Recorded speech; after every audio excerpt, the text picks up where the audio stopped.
mga hindi nakikinig ng salita ng Diyos, nagiging kay Satanas yun.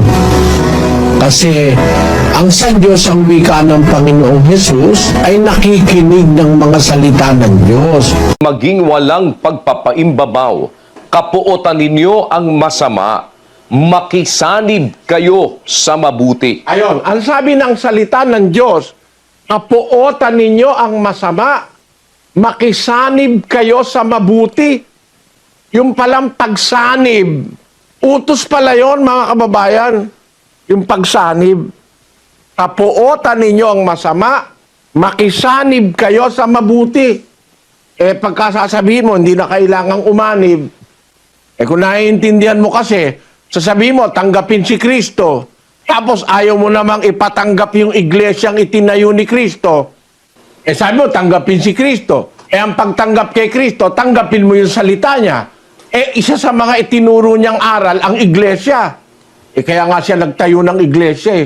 Ano ba naman nagtayo ng iglesia pagkatapos sasabihin niya, hindi mo na kailangan yan.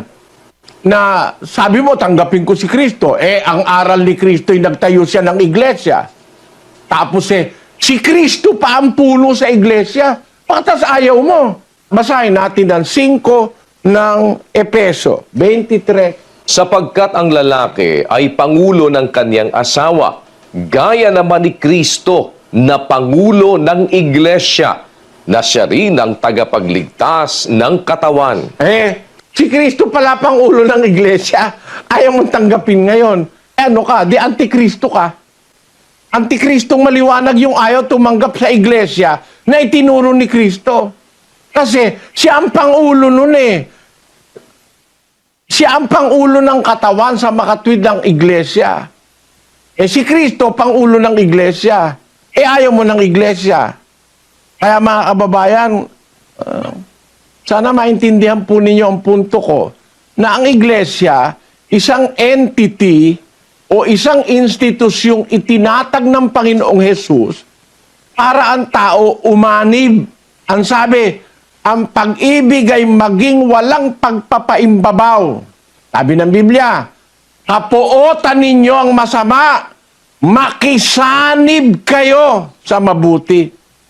Yung pong pag-anib sa mabuti na itinuro ni Kristo, aral po ng Diyos yun.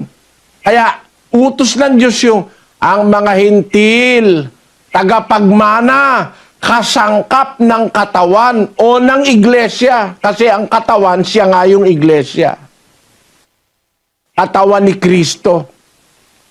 Spiritual na katawan ni Kristo ang iglesia. Kaya lahat ng gustong pasakop kay Kristo, dapat, kung alam mo ang aral, papaanib ka sa iglesia. Isa po ito sa mga mahahalagang doktrina ng Panginoong Hesus na ang tao pumasok sa iglesia. At yung aayaw o pumipigil sa iba na pumasok sa iglesia, mga antikristo po yun. Basahin po natin ang 3 Juan. Ako'y sumulat ng ilang bagay sa iglesia, datapwat si Diotrephes na nag-iibig magkaroon ng kataasan sa kanila ay hindi kami tinatanggap. Kaya't kung pumarian ako, ay ipaalaala ko ang mga gawang kanyang ginagawa na nagsasalita ng masasamang salita laban sa amin at hindi nasisiyahan sa ganito, ni hindi man niya tinatanggap ang mga kapatid at silang mga ibig tumanggap ay pinagbabawalan niya at pinalalaya sila sa iglesia. Ayun, ang pangalan niya, Diotrephes, yung kalaban ng mga apostol. Kung iisipin nyo, mga kababayan, meron pa ngayong isang pastor na tapos na ikayang church age. Hindi na kailangan na ikaw pumunta kayo sa iglesia. Sabi nung isa pang ano yun. Hindi na raw kailangan na iglesia, wag na raw pupunta sa iglesia. Sabi, ang liwa-liwanag sa Biblia. Sabi ni San Juan, ako'y sumulat ng ilang bagay sa iglesia. Datapwat si Diotrephes na nag-iibig magkaroon ng kataasan sa kanila, hindi kami tinatanggap.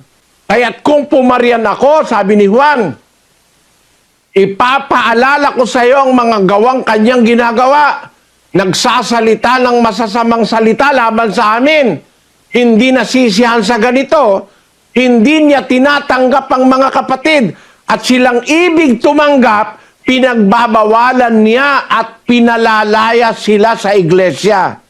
Yan yung kaaway ng mga apostol. Ayaw na yung mga tao pumasok sa iglesia. Ganon din ngayon yung mga kalaban ni Kristo. Mga antikristo ngayon.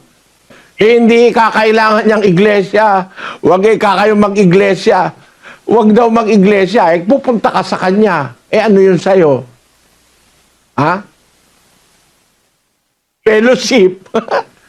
O kaya born again fellowship o ministry. Ano ba yan? Di ba iglesia rin yan? Ayaw niyo lang ng totoo.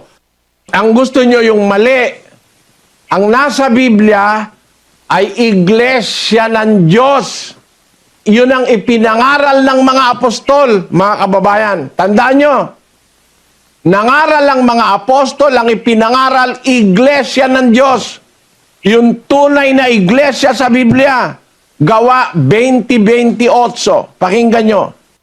Ingatan ninyo ang inyong sarili at ang buong kawan na sa kanila'y ginawa kayo ng Espiritu Santo na mga obispo upang pakanin ninyo ang iglesia ng Diyos na binili niya ng kanyang sariling dugo. Nakita nyo kung gaano kamahal ang iglesia para sa Panginoong Hesus? Yung iglesia ng Diyos, binili niya ng kanyang sariling dugo. Kaya siya nagsakripisyo, pinatay sa krus dahil sa iglesia. Mahal na mahal ni Kristo ang iglesia. Kaya ang turo ng mga apostol, doon sa 5 ng Epeso, 5:25, kapatid na Daniel.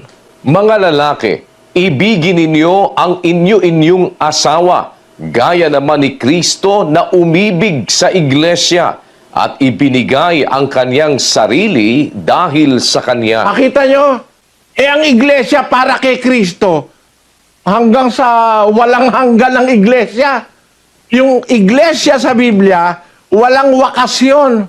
3:11 ng Epeso, kapatid na Daniel. Upang ngayon sa pamamagitan ng iglesia ay maipakikilala sa mga pamunuan at sa mga kapangyarihan sa sangkalangitan ang kapuspusan ng sari-saring karunungan ng Diyos ayon sa panukalang walang hanggan na ipinanukala kay Kristo Jesus na Panginoon natin. Ang iglesia pala, mayroong isang gagampanan na panukalang walang hanggan. Paano mo sasabihin ngayon tapos na ang church age? Ang liwanag yan, no? Upang ngayon, sa pamamagitan ng iglesia, maipakilala sa mga pamunuan at sa mga kapangyarihan sa sangkalangitan ang karunungan ng Diyos. It is the church that will be instrumental in revealing the wisdom of God. Ang iglesia, ang kakasangkapanin ng Diyos para maipangaral ang karunungan ng Diyos ayon sa panukalang walang hanggan. Tapos na ang church age. Hindi pa nga tapos ang mundo, ba't tinapos mo ang church age? No? Yun ang mga maling aral. Wala sa Biblia yung aral na yon, na tapos na raw ang church age. Ganon din ang sinabi ni Camping, yung Amerikanong pastor.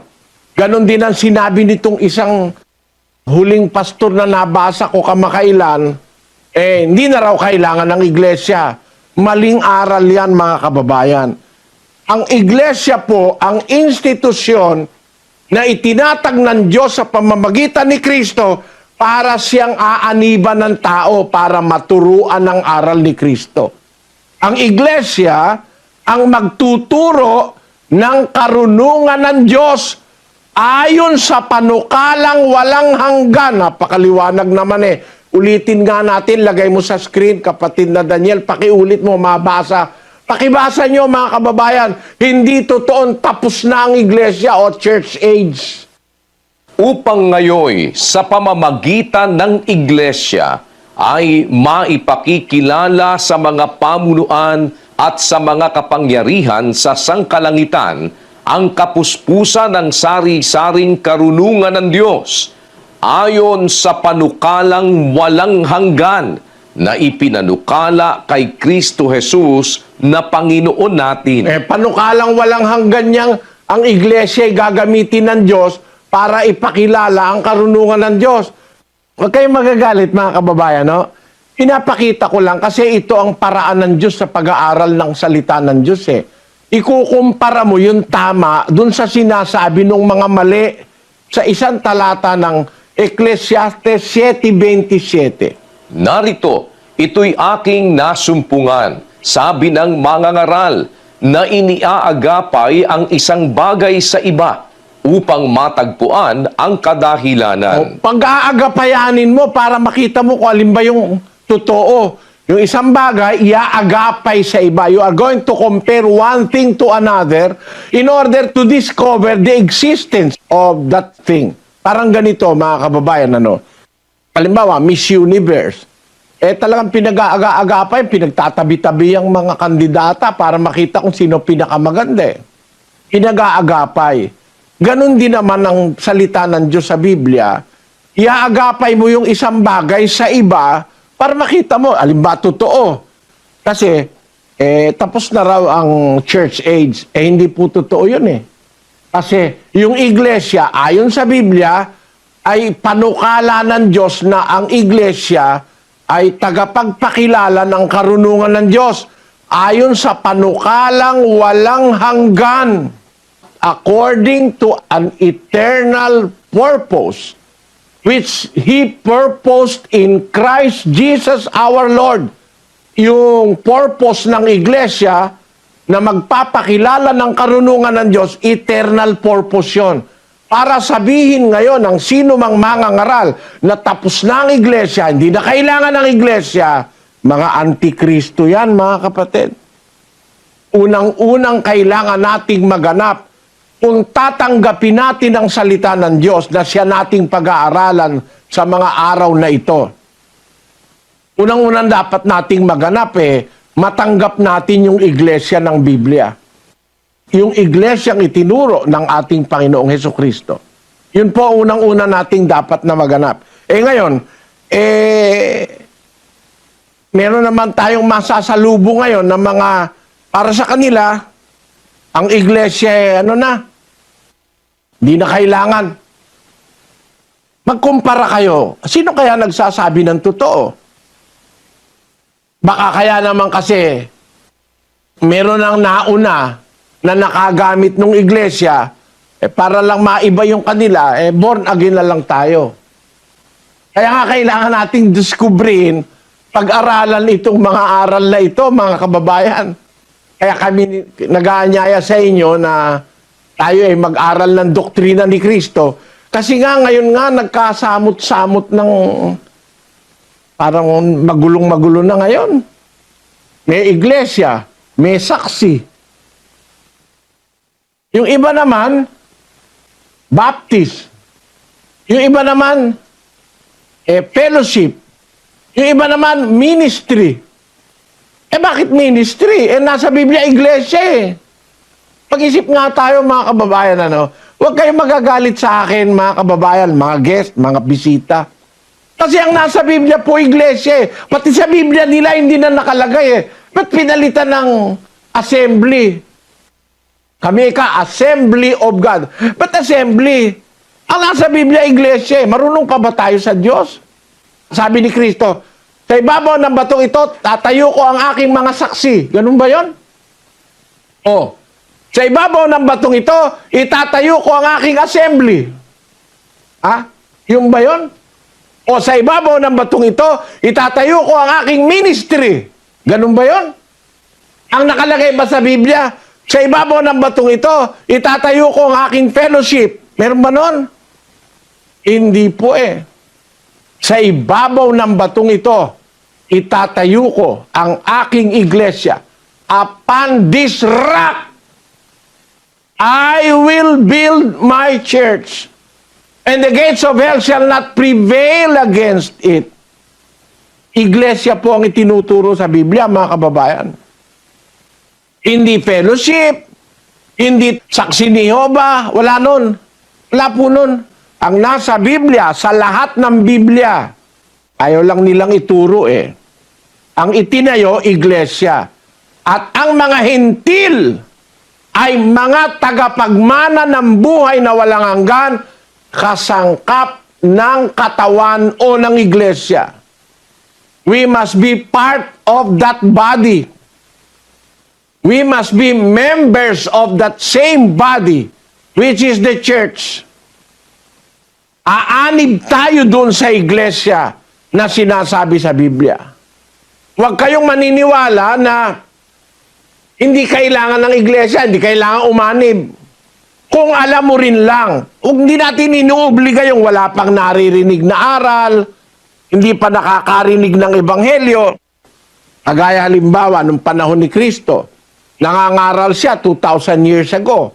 Yung mga ipugaw naman, gumagawa ng rice terraces. No? Eh, hindi naman narating ni Kristo yung mga ipugaw, kaya walang naanib sa iglesia nung panahon na yon. Pero ngayon, yung aral ni Kristo nakarating na sa Ifugao, kaya meron na tayong mga kapatid na sa Ifugao, no? Sa Mountain Province. Hindi natin inuobliga yung hindi nakakarinig.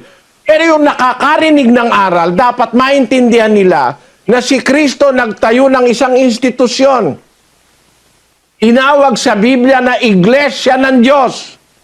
Yung Iglesia ng Diyos na yon ay magpapakilala ng karunungan ng Diyos ayon sa panukalang walang hanggan. At yung Iglesia ng Diyos na yon, doon aanib ang mga babautismuhan. Ayon sa ating nabasang mga talata. Hindi po pwede, mga kapatid, at hindi maaaring matutulan na ang iglesia ay institusyong mahalaga para kay Kristo. Pinag-ukulan niya nga ng kanyang sariling buhay yun eh. Minahal niya ang iglesia, binili niya ng kanyang sariling dugo. Ulit natin, 20:28 ng Gawa. Ingatan ninyo ang inyong sarili at ang buong kawan na sa kanila'y ginawa kayo ng Espiritu Santo na mga obispo upang pakanin ninyo ang iglesia ng Diyos na binili niya ng kanyang sariling dugo. Ayun, ang liwanag, ang iglesia ng Diyos na binili niya ng kanyang sariling dugo. Yan po ang nasa Biblia. Ngayon, sa kasamaang palad, may nagsali ng Biblia, hindi ba? Ang inilagay, iglesia ni Kristo. Yung si Lamsa. Kaisa-isang Biblia yon na ang nakalagay, Iglesia ni Kristo. Salin ni Lamsa, isang modernong Biblia. Iglesia ng Diyos, nilagay Iglesia ni Kristo. Pero kung babalik po tayo sa Bibliang Grego na orihinal na lingwaheng ginamit ng Bagong Tipan, ang nakalagay po sa Grego, Ecclesian to Theo. Ayon, basahin natin yung 20:28 ng Gawa. Prosechete eotois kai pantito poimnio en o umas to pneuma to agion eteto episkopos oi mainen en ecclesian to Theo. Iglesia ng Diyos. Hindi iglesia ni Kristo. Ecclesian to Theo. Iglesia ng Diyos na binili niya ng kanyang sariling dugo. Pakinggan nyo ha. Nung sabihin ni Kristo, itatayo ko ang aking iglesia. Sarili niya ba yun? Yung itatayo niya? Basahin natin. 12:49 ng Juan. Sapagkat ako'y hindi nagsasalita na mula sa aking sarili, kundi ang Ama na sa akin ay nagsugo ay siyang nagbigay sa akin ng utos kung ano ang dapat kong sabihin at kung ano ang dapat kong salitain.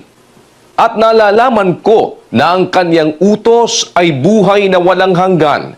Ang mga bagay na sinasalita ko ay ayon sa sinabi sa akin ng Ama, gayon ko sinasalita. Ayon. Yung pala sinasalita niya, galing sa Diyos yun. Mga kababayan, nagsasalita si Kristo galing sa Ama. Like and share. Don't forget to subscribe. Thank you for watching. To God be the glory.